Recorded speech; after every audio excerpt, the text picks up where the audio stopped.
Here's what I noticed watching every single Darce choke finished in the UFC. The Darce choke made its first appearance in the UFC in 2007.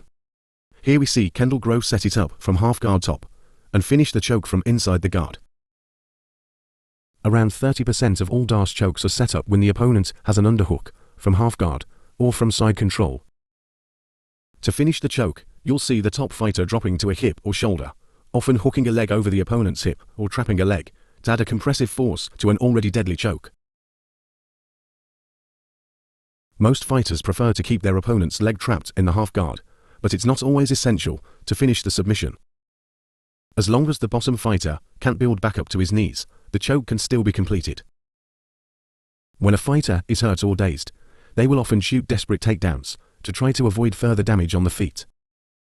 From the front headlock, we see the Darce used as a finishing move to take advantage of overextended opponents. Here, Zombie locks up a full figure 4 Darce and breaks Poirier down to a hip to apply the squeeze. A similar pattern here, Dustin Poirier has his opponent hurt and shooting desperate takedowns. He locks up a full figure 4 from the front headlock position, but this time to finish, he will instead choose to sit to a hip and put himself on bottom position to finish the Darce. In finish from the bottom side, the opponent's arm becomes trapped between the mat and chest, making it difficult to escape. Just over half of all Darces finished in the UFC are set up from the front headlock position.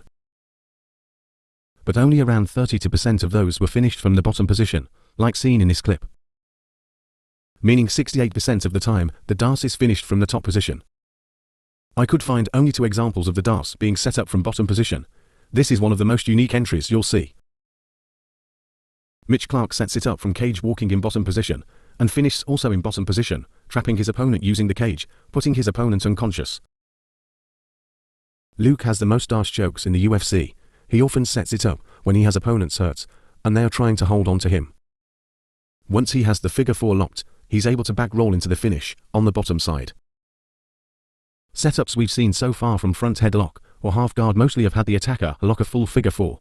Islam Makhachev debuts his short arm Darce versus Poirier.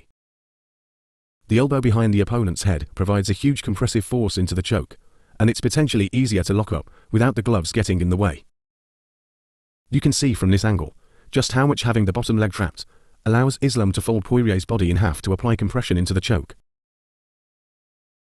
We get a great view in the Moicano fight of how he can transition from controlling the front headlock to setting his forearm grip to pull the hands through into the correct position seamlessly. There's no leg trap this time, but he still gets the tap. One of the reasons we see Darce chokes fail from top position is when the opponent does not stay broken down to a hip and is able to build to a tripod position. Even though Chimaev did go on to finish this Darce choke, it took him over 1 minute of scrambling to finally trap Holland in the optimal finishing position, stepping over the hip to apply the choke.